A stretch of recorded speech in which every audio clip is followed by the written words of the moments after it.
Hebreus capítulo 5, 6, 7 e 8. Porque todo sumo sacerdote, tomado dentre os homens, é constituído a favor dos homens, nas coisas concernentes a Deus, para que ofereça dons e sacrifícios pelos pecados, e possa compadecer-se ternamente dos ignorantes e errados, pois também ele mesmo está rodeado de fraqueza.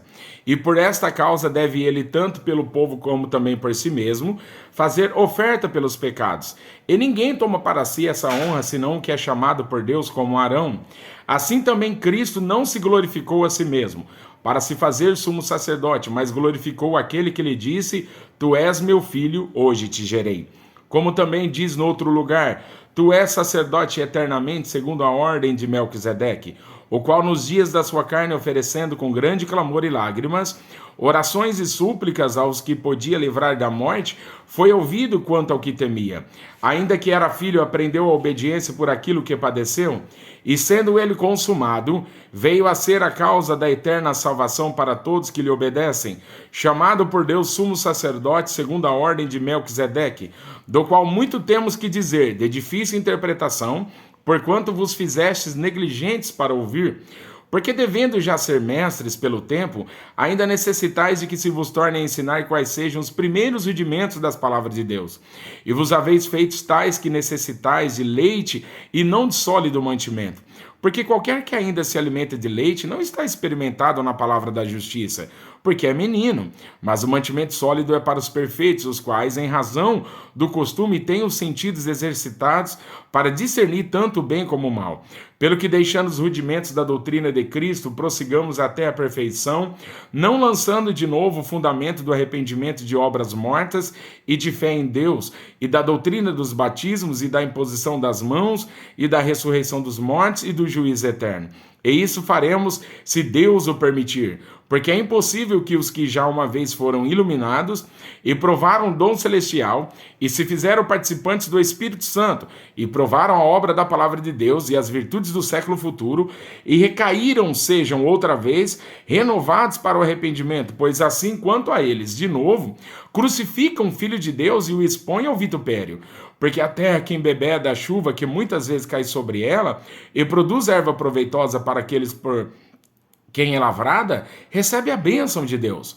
Mas a que produz espinhos e abrolhos é reprovada, e perto está da maldição, o seu fim é ser queimada.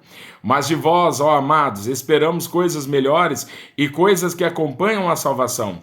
Ainda que assim falamos, porque Deus não é injusto para se esquecer da vossa obra e do trabalho da caridade, que para com seu nome mostrastes, enquanto servistes aos santos e ainda servis. Mas desejamos que cada um de vós mostre o mesmo cuidado até o fim, para a completa certeza da esperança, para que vos não façais negligentes, mas sejais imitadores do que pela fé e paciência herdam as promessas. Porque quando Deus fez a promessa a Abraão, como não tinha outro maior quem jurasse, jurou por si mesmo, dizendo: certamente, abençoando, te abençoarei, e multiplicando, te multiplicarei. E assim, esperando com paciência, alcançou a promessa. Porque os homens certamente juram por alguém superior a eles, e o juramento para confirmação é para eles, o fim de toda contenda.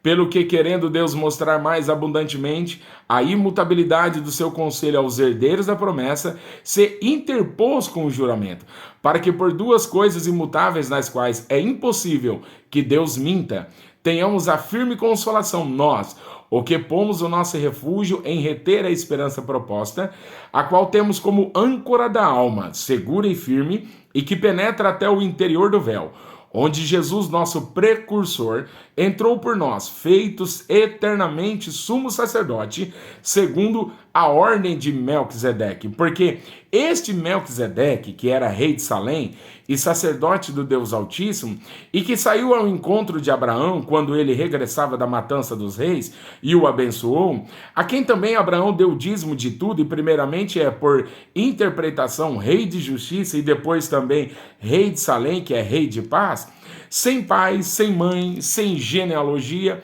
não tendo princípio de dias nem fim de vida, mas sendo feito semelhante ao Filho de Deus, permanece sacerdote para sempre. Considerai, pois, quão grande era este, a quem até o patriarca Abraão deu os dízimos dos despojos. E o que dentre os filhos de Levi recebe um sacerdócio tem ordem, segundo a lei, de tomar o dízimo do povo, isto é, de seus irmãos, ainda que tenham descendido de Abraão. Mas aquele cuja genealogia não é contada entre eles, tomou o dízimo de Abraão e abençoou o que tinha as promessas. Ora, sem contradição alguma, o menor é abençoado pelo maior. E aqui certamente tomam dízimos homens que morrem, ali porém aquele que quem se testifica que vive, e para assim dizer, por meio de Abraão até Levi, que recebe dízimos, pagou dízimos, porque ainda ele estava nos lombos de seu pai, quando Melquisedeque lhe saiu ao encontro. De sorte que se a perfeição fosse pelo sacerdócio levítico, porque sob ele o povo recebeu a lei, que necessidade havia logo de que outro sacerdote se levantasse, segundo a ordem de Melquisedeque, não fosse chamado segundo a ordem de Arão? Porque mudando-se o sacerdote, necessariamente se faz também mudar a lei.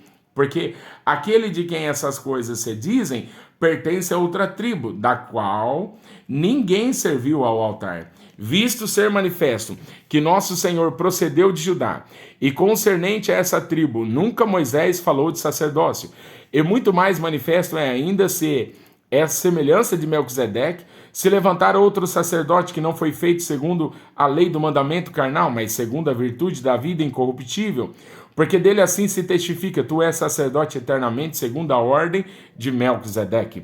Porque o procedente mandamento é abirrogado por causa da sua fraqueza e inutilidade. Pois a lei nenhuma coisa aperfeiçoou, e dessa sorte é introduzida uma melhor esperança pela qual chegamos a Deus.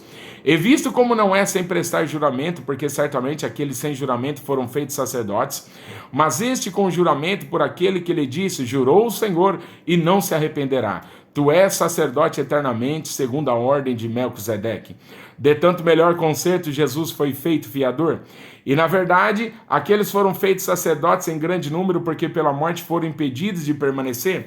Mas este, porque permanece eternamente, tem um sacerdócio perpétuo. Portanto, pode também salvar perfeitamente os que por ele se chegam a Deus, vivendo sempre para interceder por eles. Porque nos convinha tal sumo sacerdote, santo, inocente, imaculado, separado dos pecadores, e feito mais sublime do que os céus, que não necessitasse, como somos sacerdotes, de oferecer cada dia sacrifícios, primeiramente por seus próprios pecados, e depois pelo do povo, porque isso fez nele uma vez, oferecendo-se a si mesmo. Porque a lei constituiu sumos sacerdotes a homens fracos, mas a palavra do juramento que veio depois da lei, constituiu ao Filho perfeito para sempre. Ora, a suma do que temos dito é que temos um sumo sacerdote tal, que está assentado nos céus, à destra do trono da majestade, ministro do santuário e do verdadeiro tabernáculo, o qual o Senhor fundou e não o homem, porque todo sumo sacerdote é constituído para oferecer dons e sacrifícios, pelo que era necessário que este também tivesse alguma coisa que oferecer.